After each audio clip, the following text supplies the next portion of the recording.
Buried here underneath the buildings behind us over a period of 200 years were up to 20,000 Londoners of all different types.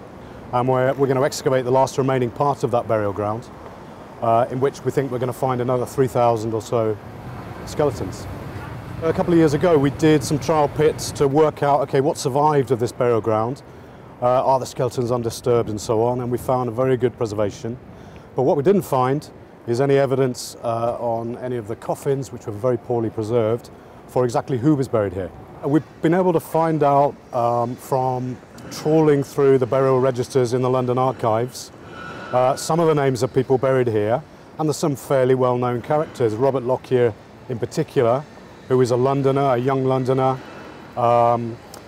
in Cromwell's New Model Army during the Civil War, and he was buried here with great fanfare in the mid-17th century after being executed by Oliver Cromwell in St Paul's Churchyard.